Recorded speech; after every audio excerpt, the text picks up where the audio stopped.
ഇപ്പോൾ സ്റ്റാറും 9 അമർത്തി ഈ ഗാനം നിങ്ങളുടെ ഡയലറ്റോണായി സെറ്റ് ചെയ്യൂ. ചാർജുകൾ ബാധകം. മക്കത്ത് ഹജ്ജിന് ബാപ്പ പോകണതെന്നാണ്, മനസ്സിൻ മുറാദിന്റെ ബാപ്പ വീട്ടണതെന്നാണ്. മക്കത്ത് ഹജ്ജിന് ബാപ്പ പോകണതെന്നാണ്. അസ്സലാമു അലൈക്കും. സിദ്ദീഖ് സാഹിബ് ഫ്രീ ആണോ? പറയും. സുഖം തന്നെയല്ലേ? അൽഹംദുലില്ലാ. ഭക്ഷണം കഴിഞ്ഞോ? ആളെ മനസ്സിലായില്ലേ? മനസ്സിലായി. പിന്നെ വേറെന്തൊക്കെ വിശേഷങ്ങളൊക്കെ? വേറെന്താ അൽഹംദുലില്ലാ. അപ്പം ഉസ്താദ് അങ്ങനെയൊക്കെയുള്ള കാരണങ്ങളാണ് ഇപ്പൊ ഉസ്താദ് കണ്ടെത്തിയത്. അതെ അതെ. പിന്നെ വേറെന്തെങ്കിലും കാരണങ്ങൾ ഇതിനെ കൊണ്ട് പറയാനുണ്ടോ ഉസ്താദിന്? എന്താ പറഞ്ഞ? വേറെ എന്തെങ്കിലും കാരണങ്ങൾ ഇതിനെ കുറിച്ച് ഉസ്താദിന് പറയാനുണ്ടോ ഈ ഒരു വിഷയമല്ലാതെ? എസ്കെക്കാര് പറയും പോലെ പിന്നെ ഷാറെ മുബാറക്കിന് സനദില്ല എന്ന് പറയുന്നുണ്ട്. ഉസ്താദും എന്നോട് ആ വാക്ക് പറഞ്ഞിട്ടുണ്ട്. പിന്നെ സനത് ഏകദേശം സനത് ഇപ്പം വേണ്ടല്ലോ. ഇപ്പം അതിന്റെ ബർക്കത്തെടുക്കാൻ വേണ്ടി സനത് കണ്ട് ബോധ്യപ്പെടണം നിർബന്ധം ഇല്ലല്ലോ. ഒരു കിതാബിലും പറയുന്നില്ല.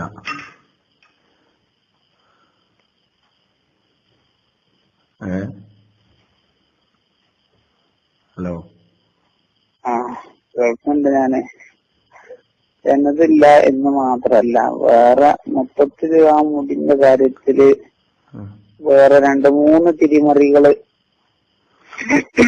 നമ്മള് അതൊന്നും മനസ്സിലാക്കാൻ കഴിഞ്ഞിട്ടുണ്ട്. അങ്ങനല്ല ഞാൻ ചോദിക്കുന്നു ഉസ്താദെ, ഉസ്താദിന്റെ വിധത്തിൽ ഉസ്താദ് ആ വിഷയത്തില് ഉസ്താദിന് എന്തെങ്കിലും തിരിമറി നടത്താൻ കഴിഞ്ഞാണ്? നിങ്ങൾ സിദ്ദീഖ് ഉസ്താദ് എന്തെങ്കിലും തിരിമറി നടത്തിയില്ല? ഞാൻ നടത്തിയിട്ടില്ല. ഞാനതിന് ഒന്നും പോയിട്ടില്ല. പക്ഷെ അത് നമ്മുടെ ഉസ്താദിന് ഷെയ്ഖിന് തന്നെ അതിന് വേണ്ടിയിട്ട് 2-3 തിരിമറികൾ അങ്ങോട്ടും ഇങ്ങോട്ടും അത് കടന്നുറണ്ടതായിട്ട് കാണുന്നുണ്ട്. എങ്ങനെ കടന്നുറണ്ടെന്ന് ഉസ്താദ് പറയുന്നത്? അതായത് ഹസ്രജി കൊണ്ടുവന്ന് തന്നോന്നും, പിന്നെ ഹസ്രജി തന്നു എന്നും, ബോംബെ വഴി വന്നു എന്നും, അബുദാബി വഴി വന്നു എന്നും ആവശ്യങ്ങളായിരിക്കും ഉസ്താദ് പറയുന്നത്. അതെ അതെ അതെ അല്ലേ? അപ്പൊ അങ്ങനെ വന്ന രണ്ടിനും പിന്നെ ഉസ്താദ് സനത് വായിച്ചിട്ടുണ്ട്. ബോംബെ വഴി വന്നത് പിന്നെ മർഹറ ഷെരീഫ് വഴി വന്നു, അതിന്റെ സനത് ഉസ്താദ് വ്യക്തമാക്കിയിട്ടുണ്ട്. അതിന് ഉസ്താദ് സനത് എന്ന് പറയുന്നില്ലല്ലോ. ഇപ്പൊ അത് സനദില്ലാന്നാണല്ലോ പറയുന്നത്. ഇപ്പൊ സനത് ഉള്ളത് ലോകത്ത് വേറെ എവിടെയെങ്കിലും ഉണ്ടോന്ന് ഇപ്പൊ തിരിച്ചിങ്ങോട്ട് എസ്കെക്കാരോട് ഇങ്ങോട്ട് ചോദിക്കാണല്ലോ ചെയ്യുന്നത്. അതിപ്പം പിന്നെ എസ്കെക്കാര് ഇപ്പൊ നമ്മൾ അവരെ മുട്ടിക്കാൻ വേണ്ടി ചോദിക്കുന്ന ചോദ്യങ്ങളല്ലേ? നമ്മളിപ്പോ അവരോടുള്ള അങ്ങനെ മുട്ടിക്കാൻ വേണ്ടി പല ചോദ്യങ്ങളും ചോദിച്ചു. അതൊക്കെ പുലർന്നു വന്നു. ഇപ്പൊ സുപ്രഭാതം ഇറങ്ങൂല എന്ന് പറഞ്ഞിരുന്നു. അല്ല, സുപ്രഭാതം അത് പോട്ടെ, സുപ്രഭാതം ഇറങ്ങിക്കോട്ടെ, അത് കുഴപ്പമൊന്നുമില്ല. അങ്ങനെ എല്ലാത്തിലും എവിടെ എന്തെല്ലാം ചെയ്തു അതിലൊക്കെ വെറും കള്ളത്തരങ്ങളാണ് കാണുന്നത്. ഇതിനു വേണ്ടി പള്ളി കയറ്റാണെന്ന് പറഞ്ഞു. പള്ളിയില്ല. അല്ല, അത് എന്തായാലും വരും. കാരണം നോളജ് സിറ്റി ഉണ്ടാക്കുന്നുണ്ട്, അതിനകത്താണ് ആ പള്ളി വരുന്നത്. നോളജ് സിറ്റി അല്ല. അതിന്റെ മുമ്പ് നമ്മളിപ്പോ തിരുകേശം വെക്കാൻ ഉത്തമ കേന്ദ്രം എന്ന് പറഞ്ഞു. പിന്നെ അങ്ങനെ ഉണ്ടായിട്ടില്ല. അങ്ങനെ ഒരു ഉത്തമ കേന്ദ്രം ഉണ്ടാക്കാന്ന് പറഞ്ഞിട്ടില്ല. തിരുകേശം വെക്കാൻ ഉത്തമ കേന്ദ്രം ഉണ്ടാക്കുന്നില്ല. അത് എവിടെ ഒരു പള്ളി ഏറ്റു, ഏതൊരു പള്ളിയിൽ വെക്കും. അങ്ങനെയൊക്കെ വാക്കുകൾ അങ്ങോട്ടും ഇങ്ങോട്ടും മാറ്റി പറഞ്ഞിട്ടുണ്ട്. അങ്ങനെയുള്ള സാധനം. അപ്പൊ ആ ഒരു വാക്ക് പത്രസമ്മേളനം വിളിച്ചപ്പോ പത്രക്കാരോട് പറഞ്ഞ വാക്കല്ലേ? പത്രക്കാരായാലും പത്രക്കാരോട് പറയുമ്പോ പത്രക്കാരോട് കളവ് പറയാൻ പാടില്ലല്ലോ. അത് കളവായിട്ടല്ലല്ലോ. അതിപ്പോ ഞങ്ങളിപ്പോ 40 കോടിയെ അങ്ങനെ ഒരു ഉദ്ദേശം. നമ്മള് തിരുകേശത്തിനൊരു ഉത്തമ കേന്ദ്രം എന്ന് പറഞ്ഞാൽ എന്താണ്? അങ്ങനെ പറഞ്ഞിട്ട് ഞാനടക്കം ഫ്ലെക്സ് അടിച്ചിട്ടുണ്ട്. തിരുകേശത്തിന് ഉത്തമ കേന്ദ്രം ഉണ്ട്, ഇങ്ങനെ 40 കോടിന്റെ പള്ളി ഉണ്ടാക്കുന്നുണ്ട്. ഞാനടക്കം ഫ്ലെക്സ് അടിച്ചിട്ടുണ്ട്. പിന്നെ അത് ഞാൻ അതിനു വേണ്ടി പൈസ ചെലവിച്ചു കൊടുത്തിട്ടുണ്ട്. 1000 ഓരോ ആൾക്കാരെ കൊടുത്തിട്ട്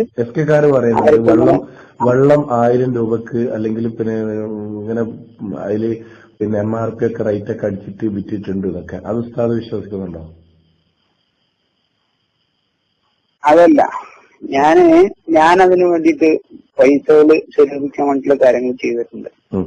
ഈ ഓരോ ആൾക്കാരും ഈ പള്ളിക്ക് വേണ്ടിയിട്ട് അയച്ചു കൊടുക്കുക പറഞ്ഞിട്ടില്ലേ, അത് ചെയ്തിട്ടുണ്ട്. അതേപോലെ അതിന് വേണ്ടിയിട്ട് ഫ്ലക്സ് അടിച്ചിട്ടുണ്ട്.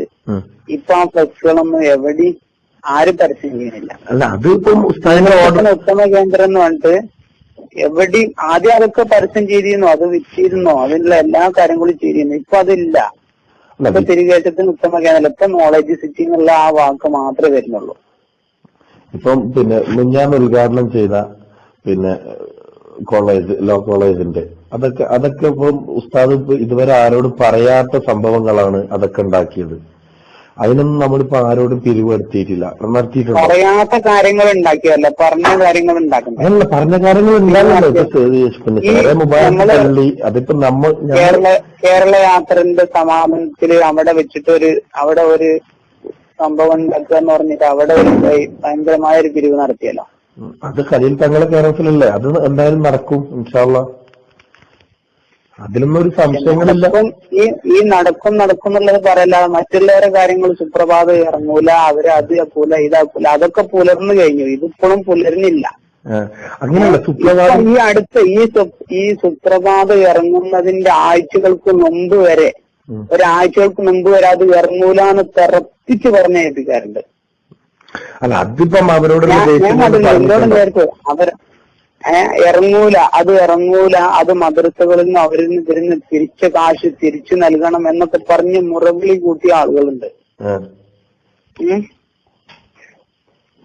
ഇല്ലേ? നിങ്ങൾ നിഷേധിക്കണ്ടല്ലേ? ആ മദ്രസകളിൽ നിന്നും കുട്ടികളിൽ നിന്നും അവിടെ നിന്നൊക്കെ തിരിച്ച പൈസകൾ നിങ്ങൾ തിരിച്ചു നൽകണം. സുപ്രഭാതം ഇറങ്ങൂല, അതൊക്കെ ഓൺലൈൻ വഴിയൊക്കെ അതിനൊക്കെ ചെറിയ ചെലവുള്ളൂ, അതൊന്നും ഇറങ്ങൂല, അത് ഇറങ്ങാൻ പോണില്ല എന്ന് ഉറപ്പിച്ച് പറഞ്ഞ ആൾക്കാരുണ്ട്. അല്ല, അതിപ്പം കുറെ കാലമൊന്നും നിലനിൽക്കുന്നില്ല. ഇപ്പൊ മനോരമനെയും മാതൃഭൂമിനെയും വെല്ലാൻ വേണ്ടി ഇപ്പം അവര് നിഷ്പക്ഷമാണെങ്കിൽ, അങ്ങനെയാണെങ്കിൽ നിഷ്പക്ഷമാണെങ്കിൽ ഇതിനിടയിൽ പിന്നെ കാന്തപുരം ഉസ്താദിന്റെ പിന്നെ കാന്തപുരം ഉസ്താദിനിക്ക് മറ്റേ ഇയാള്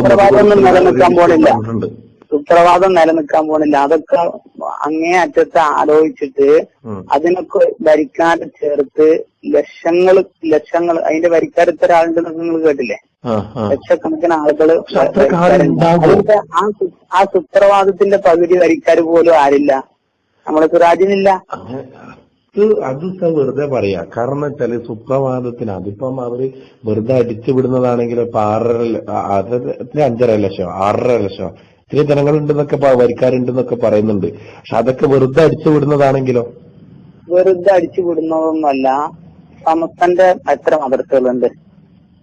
സമസ്തന്റെ പഴയ സമസ്തക്ക് എത്ര മദ്രസയുണ്ട്? നമ്മളെ AP സമസ്തക്ക് എത്ര മദ്രസകളുണ്ട്? ഈ പഴയ സമസ്തന്റെ ഇതിലൊക്കെ ഞാൻ കാര്യം പറയട്ടെ ഉസ്താദേ, പഴയ സമസ്തയെക്കാളും മദ്രസ കൂടുതൽ നമ്മൾ തന്നെയാണ്. എന്തായാലും AP ഉസ്താദ് ഉണ്ടാക്കിയ തന്നെയാണ്. നമ്മുടെ AP മദ്രസകളിലെ ഒന്നാമത്തെ രജിസ്റ്റർ നമ്പർ മുതല് ഒരു 50 മദ്രസ എവിടെയെന്ന് പറഞ്ഞുതരാൻ പറ്റുമോ? അല്ലെങ്കിൽ ഒരു 500 മദ്രസ, ഒരു 1000 മദ്രസ, ഈ രജിസ്റ്റർ നമ്പർ 1 മുതൽ കാണിച്ചു തരാൻ പറ്റുമോ? അതിപ്പോ പിന്നെ ലോകത്തിന്റെ വിവിധ ഭാഗങ്ങളിലായിട്ടല്ല ഉള്ളത്. അപ്പൊ പിന്നെ ലോകത്തിന്റെ വിവിധ ഭാഗങ്ങൾ എവിടെ ഉണ്ടെങ്കിലും ഈ സുന്നി വിദ്യാഭ്യാസ ബോർഡിന്റെ മദ്രസ 1 മുതൽ 5000 വരെയുള്ള മദ്രസകൾ എവിടെയാണെന്ന് അതിന്റെ ഏതെങ്കിലും ഒരു രേഖ എവിടെങ്കിലും ഒന്ന് പറഞ്ഞുതരാൻ പറ്റുമോ? 5000ന്റെ മുകളിലേ കാണുള്ളൂ. അതൊന്നല്ല, അതൊക്കെ വെറുതെ പറയാണ്. കാരണം വെച്ചാൽ 1 മുതൽ ഇപ്പൊ കർണാടക ഭാഗങ്ങളിലൊക്കെ പോയിട്ടുണ്ടെങ്കിൽ ഷെയ്ഖുനായുടെ കീഴിൽ പ്രവർത്തിക്കുന്ന മദ്രസകളും കോളേജുകളല്ലാതെ വേറൊന്നും കാണാൻ കഴിയില്ല കർണാടകയുടെ വിവിധ ഭാഗങ്ങളിൽ. ഞാൻ കുറെ കണ്ടതാണ്, നിങ്ങൾ അങ്ങനെ വിശദീകരിച്ച് പറയണ്ട. ഞാൻ നിങ്ങളോട് ചോദിക്കണം, 1 മുതൽ 5000 വരെയുള്ള മദ്രസകളിൽ നിന്ന് ഏതെങ്കിലും ഒരു മദ്രസന്റെ നമ്പർ നിങ്ങൾ ഇന്ന ഭാഗത്ത് ഇന്നടത്തുണ്ട് എന്ന് നിങ്ങൾ പറഞ്ഞുതരാൻ പറ്റും. അല്ലെങ്കിൽ 1ാമത്തെ മദ്രസ അല്ലെങ്കിൽ 10ാമത്തെ മദ്രസ, അല്ലെങ്കിൽ 101ാമത്തെ നമ്പറായിട്ടുള്ള മദ്രസ, ഇങ്ങനെ ഏതെങ്കിലും 5000ന്റെ താഴെയുള്ള ഏതെങ്കിലും ഒരു ഇന്ന സ്ഥലത്ത് ഇന്ന ഭാഗത്ത് ഒരു മദ്രസന്റെ സുന്നി വിദ്യാഭ്യാസ ബോർഡിന്റെ 5000ന്റെ താഴെയുള്ള രജിസ്റ്റർ നമ്പർ ഏതെങ്കിലും ഒന്ന് പറഞ്ഞുതരാൻ പറ്റുമോ? അതെ, സുന്നി വിദ്യാഭ്യാസ ബോർഡ് എന്ന വെബ്സൈറ്റിൽ അടിച്ചിട്ടുണ്ടെങ്കിൽ അത് തീർച്ചയായും കിട്ടും. ഓരോ സ്ഥലങ്ങളും കിട്ടും. ഇല്ല, അത് കിട്ടൂല. പല പ്രാവശ്യം ഞാൻ അടിച്ചതാണ്. അത് കിട്ടൂല. നിങ്ങൾക്ക് കാണിച്ചു തരാൻ കഴിയും? ഉറപ്പാണ്. നിങ്ങൾക്ക് കാണിച്ചു തരാൻ കഴിയോ? 1 മുതൽ 5000 വരെയുള്ള രജിസ്റ്റർ നമ്പറുകളിൽ ഏതെങ്കിലും ഇന്ന ഭാഗത്ത് ഇന്ന നാട്ടിൽ ഒരു മദ്രസ ഉണ്ട് എന്ന് ഇത്ര നമ്പർ രജിസ്റ്റർ ഉള്ളതെന്ന് നിങ്ങൾക്ക് പറഞ്ഞുതരാൻ കഴിയും? ഞാനതങ്ങനെ കാണിച്ചു തന്നാൽ ഉസ്താദ് ഇപ്പൊ SSF രാജിവെച്ചിട്ട് SKSF വന്നു എന്ന് പറയുന്നു. വീണ്ടും SKSF SKSFകാർ മുഴുവനും കള്ളന്മാരാണ് എന്ന് ഉസ്താദ് പറയോ? ഞാൻ കാണിച്ചു തരാം. കാണിച്ചു. ഇത് ഈ വാക്ക് ഉസ്താദ് ഉറപ്പാണോ? പറയൂ. ഉറപ്പ് തന്നെയാണ് പറയുന്നത്. ഇൻഷാ അല്ലാഹ് അതിന്റെ തെളിവുകൾ ഉസ്താദ് ഞാൻ തരാം. ഇതേ നമ്പർ തന്നെ വാട്സപ്പിലുള്ളത്. അതെ. മദ്രസകളെക്കാളും ഏറ്റവും കൂടുതൽ മദ്രസ നമുക്ക് തന്നെയാണ് എന്ന് തെളിയിക്കാൻ ഇത് മാത്രം മതി. നമ്മുടെ മദ്രസന്റെ കണക്ക് എവിടെയും വരില്ല. നമുക്ക് 10,000-ത്തിലധികം മദ്രസ, ഇത്ര മദ്രസന്ന് എണ്ണം അങ്ങോട്ട് മൊത്തത്തിലാണ് പറയുന്നത്. കറക്റ്റായിട്ട് എസ്കക്കാര് പറയുന്നത് പോലെ ഞങ്ങൾക്ക് അടിവരട്ടിട്ട് ഓല് പറയുന്നുണ്ട്. നമ്മളെ മദ്രസകളിൽ നമുക്ക് ഓരോരുത്തർ നമ്മൾ ചേരുമ്പോ പുതിയ രജിസ്റ്റർ നമ്പർ കൊടുക്കുമ്പോ നമ്മൾ 10 മദ്രസക്ക് നമ്മൾ രജിസ്റ്റർ കൊടുത്തു, അല്ലെങ്കിൽ 10 മദ്രസക്ക് അംഗീകാരം കൊടുത്തു എന്ന് പറയുമ്പോ ഇപ്പൊ ഈ 10 മദ്രസയും കൊടുത്തപ്പോ ഇപ്പൊ നമുക്ക് ഇത്ര മദ്രസയായി എന്ന് നമ്മുടെ പേപ്പറുകളിലൊന്നും നമ്മൾ കൊടുക്കാറില്ല. നേരെ മറിച്ച് എസ്കക്കാര് അവരുടെ കൊടുക്കുമ്പോ ഓരോ 10 മദ്രസക്ക് അംഗീകാരം കൊടുക്കുമ്പോ ആ 10 മദ്രസക്ക് അംഗീകാരം കൊടുത്തു, അതോടെ ഇപ്പൊ നമുക്ക് ടോട്ടൽ മദ്രസ ഇത്രയായി എന്ന് നമ്മൾ എണ്ണം കൊടുക്കലുണ്ട്. നമ്മുടെ സിറാജ് പത്രത്തില് ഏതെങ്കിലും ഒരു ഇതില് നമുക്ക് മദ്രസക്ക് അംഗീകാരം കൊടുത്തു, അല്ലെങ്കിൽ 5 മദ്രസക്ക് അംഗീകാരം കൊടുത്തു, അല്ലെങ്കിൽ 15 മദ്രസക്ക്, അല്ലെങ്കിൽ 27 മദ്രസക്ക്, അല്ലെങ്കിൽ 30 മദ്രസക്ക് അംഗീകാരം കൊടുത്തു, കൊടുത്ത ഇപ്പൊ നമുക്ക് ഇത്ര മദ്രസയായി എന്ന് അതിന്റെ താഴെ കൊടുക്കാറില്ല. അത് കള്ളത്തരല്ലേ? അതെങ്ങനെയാ ഉസ്താദ് കള്ളത്തരങ്ങളാകുന്നത്? ഇപ്പൊ ഉസ്താദ് ഇങ്ങനെ ചിന്തിച്ചാൽ തന്നെ കിട്ടും. കേരളത്തില് ഏറ്റവും കൂടുതൽ വിദ്യാഭ്യാസ സ്ഥാപനങ്ങളുള്ളത്, അറബി കോളേജുകളുള്ളത്, അതൊക്കെ ഉസ്താദിന്റെ കീഴിൽ തന്നെയാണോ വർക്കിംഗ് ഉള്ളത്? ഞാൻ നിൽക്കുന്ന കൂടുതൽ പണ്ഡിതന്മാരുള്ളത് അതും ഉസ്താദിന്റെ കീഴിൽ തന്നെയാണോ? അതൊന്നും ഉസ്താദിന്റെ കീഴിലല്ല. ഞാനൊരു കാര്യം പറയട്ടെ. ഞാൻ നിൽക്കുന്ന ഞങ്ങള് നാട് സ്ഥിതി ചെയ്യുന്ന കാഞ്ഞിരപ്പുഴ പഞ്ചായത്തില് 27 മദ്രസ പഴയ സമസ്ത കേരള ഇസ്ലാമത വിദ്യാഭ്യാസ ബോർഡിന് 27 മദ്രസകൾ ഉണ്ടായപ്പോ ആ സ്ഥലത്ത് വെറും 5 മദ്രസകളാണ് സുന്നി വിദ്യാഭ്യാസ ബോർഡിനുള്ളത്. ഞങ്ങളുടെ പഞ്ചായത്തിലെ കണക്കാണത്. ആ 5 മദ്രസ തന്നെ അതിൽ 3 മദ്രസ ഇടയിൽ ചുമര് വെച്ചതാണ്. ഉസ്താദ് പറയുന്നത് ഇപ്പൊ കേരളത്തിന്റെ കഥയാണ്. ഞാൻ പറയുന്നത് കേരളത്തിലെ മദ്രസകളേക്കാൾ കൂടുതൽ കേരളത്തിന്റെ പുറത്ത് മദ്രസ ഉണ്ടെന്ന് നിങ്ങൾക്ക് പറയാൻ പറ്റുമോ? കഴിയും. ഇനി എത്ര മദ്രസകൾ ഉണ്ടെങ്കിലും അവരുടെ ഓരോ മദ്രസകളിലും അവർക്കൊക്കെ ഉള്ള ഇപ്പൊ ഞാനീ പറഞ്ഞില്ലേ 27 മദ്രസ ഉണ്ടായപ്പോ അവർക്ക് 6 മദ്രസയേ ഉള്ളൂ. ഈ 6 മദ്രസകളിൽ ഓരോ മദ്രസന്റെ കുട്ടികളുടെ കണക്ക് എണ്ണങ്ങൾ എടുക്കുകയാണെങ്കിൽ 7 കുട്ടികളുള്ള മദ്രസ, 13 കുട്ടികളുള്ള മദ്രസ, 20 കുട്ടികളുള്ള മദ്രസ, 41 കുട്ടികളുള്ള മദ്രസ. ഇതിന്റെ നേരെ വിവരപ്പ് മറ്റൊരുക്ക് 27 മദ്രസകൾ ഉണ്ടെന്ന് പറയുമ്പോൾ ഓരോ മദ്രസകളിലും 300 കുട്ടികള്, 400 കുട്ടികള്, ഇങ്ങനെയൊക്കെയുള്ള കൂടുതൽ കുട്ടികൾ പഠിക്കുന്ന വലിയ വലിയ മദ്രസകളാണ്. നമ്മുടെ മദ്രസകളിൽ ചെറിയ ചെറിയ ഷെഡ് വെച്ചിട്ടും അങ്ങനെ ഇങ്ങനെയൊക്കെ ഉണ്ടാക്കുന്നതാണ്. ഇപ്പൊ ഞാൻ സ്ഥിതി ചെയ്യുന്ന ഞങ്ങളുടെ അടുത്ത് കാഞ്ഞിരപ്പുഴ മഹലിലാണ് ഇപ്പൊ ഞാൻ നിൽക്കുന്നത്. ഈ കാഞ്ഞിരപ്പുഴ മഹലിൽ ഇപ്പോ സുന്നി വിദ്യാഭ്യാസ ബോർഡിന്റെ ഒരു മദ്രസ വന്നു. ആ മദ്രസന്റെ തൊട്ടപ്പുറത്തും ഇപ്പുറത്തും 2-3 മദ്രസകൾ അപ്പുറത്തും ഇപ്പുറത്തും സ്ഥിതി ചെയ്യുന്നതിന്റെ ഇടയില് ഇപ്പൊ ഒരു മദ്രസ ഈ കഴിഞ്ഞ റമദാനിക്ക് ശേഷം സുന്നി വിദ്യാഭ്യാസ ബോർഡിന്റെ ഒരു മദ്രസ വന്നു. ആ മദ്രസയിൽ വെറും 7 കുട്ടികളാണുള്ളത്, ഒരു അധ്യാപകനും. ഈ അധ്യാപകനക്ക് 4000 രൂപ ശമ്പളം കൊടുക്കുന്നത്. വെറും 7 കുട്ടികൾക്ക് വേണ്ടി മാത്രം ഒരു മദ്രസ. അത് ഒരു കള്ളത്തരത്തിൽ കൂടിയാണ്. ആ മദ്രസ വരെ ഉണ്ടാക്കിക്കുന്നത് വരെ കള്ളത്തരത്തിൽ കൂടിയാണ്.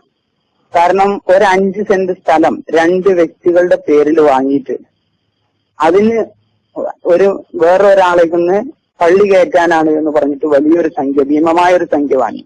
നമ്മുടെ നാട്ടിൽ നമ്മുടെ അയലോകത്തുള്ള സംഭവമാണത്. ഭീമമായ ഒരു സംഖ്യ വാങ്ങി അതിന് മഹല്ല് കമ്മിറ്റിനെ ഇടപെടുത്തി. മഹല്ല് കമ്മിറ്റി എന്ന് പറഞ്ഞാല് SK-ക്കാരാണ്. SK-ക്കാരെ അതിൽ ഇടപെടുത്തിയിട്ട് ഓരോട് പറഞ്ഞു, ഇങ്ങനെ ഞങ്ങളൊരു പള്ളി കയറ്റുണ്ട്, നിങ്ങൾ അതിലേക്ക് സഹകരിക്കണം എന്ന് പറഞ്ഞു. സഹകരിക്കണം എന്ന് പറഞ്ഞപ്പോൾ ഓര് പറഞ്ഞു, ഞങ്ങള് അത് സഹകരിക്കണമെങ്കിൽ അതിന്റെ കണക്ക്, അത് നിങ്ങൾ ഈ പള്ളി കയറ്റുന്നതിന്റെ കണക്ക് ഓഡിറ്റ് ചെയ്യാൻ ഞങ്ങളുടെ കമ്മിറ്റിയിൽ നിന്ന് ഒരാളെ അതിൽ വെക്കും എന്ന് പറഞ്ഞു. നിങ്ങൾ എത്ര രൂപ ചെലവാക്കുന്ന എന്താ ഏതാന്നുള്ളതൊക്കെ അറിയാൻ വേണ്ടിയിട്ട് കണക്ക് അതിന് വേണ്ടി ഒരാളെ നിയമിക്കും പറഞ്ഞു. അപ്പൊ അതിന് SSF പറഞ്ഞത്, അങ്ങനെ ഞങ്ങൾ സമ്മതിക്കൂല, ഞങ്ങൾ പള്ളിയൊക്കെ കയറ്റി ഉദ്ഘാടനത്തിന് നിങ്ങളെ ക്ഷണിക്കും, നിങ്ങൾക്ക് നിസ്കരിക്കാൻ തരാം, അങ്ങനെ ചെയ്യാം, അല്ലാതെ നിങ്ങൾ കണക്ക് ഇതിന് ഓഡിറ്റ് ചെയ്യാൻ വേണം. അപ്പോ SSF പറഞ്ഞു, അങ്ങനെ നിങ്ങൾക്ക് ഞങ്ങളെ ഇടപെടുത്തേണ്ട ആവശ്യമില്ല, നിങ്ങൾക്കാണ് കയറ്റിയാൽ മതി, കയറ്റി കഴിഞ്ഞ് ഉദ്ഘാടനത്തിന് മാത്രം പറഞ്ഞാൽ ഇപ്പൊ നിങ്ങൾ ഞങ്ങളുടെ കയറോപ്പിൽ ആക്കും ചെയ്യാം, ഞങ്ങൾക്ക് അതിന്റെ കണക്കും കഴിച്ച് അറിയാനും പറ്റൂല എങ്കിൽ ഞങ്ങൾ അതിന് സഹകരിക്കില്ല, ഞങ്ങൾ പള്ളിയൊക്കെ കയറ്റിക്കോളി, കയറ്റി ഉദ്ഘാടനം ആകുമ്പോ അപ്പൊ ഞങ്ങളോട് പറഞ്ഞാൽ മതി, ഇപ്പൊ പറയണ്ട എന്ന് പറഞ്ഞ് അങ്ങനെ മഹല്ല് കമ്മിറ്റി അതിന് ഒഴിഞ്ഞു. അങ്ങനെ ഒഴിഞ്ഞ് ആ പള്ളി കയറ്റിക്കൊണ്ടിരിക്കുമ്പോ ഏകദേശം ഒരു അമ്പലത്തിന്റെ അടുത്താണ് കയറ്റിക്കൊണ്ടിരിക്കുന്നത്. കയറ്റിക്കൊണ്ടിരിക്കുമ്പോ അമ്പലക്കാർ അതിന് സ്റ്റേ ഓർഡർ കൊടുന്നു, കയറ്റാൻ പാടില്ലായിരുന്നു. അമ്പലത്തിന്റെ അടുത്ത് കയറ്റാൻ പാടില്ലായിരുന്നു. 5 സെന്റ് സ്ഥലമാണ്. ഈ 5 സെന്റ് സ്ഥലം 2 വ്യക്തികളുടെ പേരിലാണ് ഉള്ളത്. 2 വ്യക്തികളുടെ പേരിലാണ് ഈ 5 സെന്റ് സ്ഥലം ഉള്ളത്. ഇന്നിപ്പോ അത് സ്ഥിതി ചെയ്യുന്ന സ്ഥലമാണ്.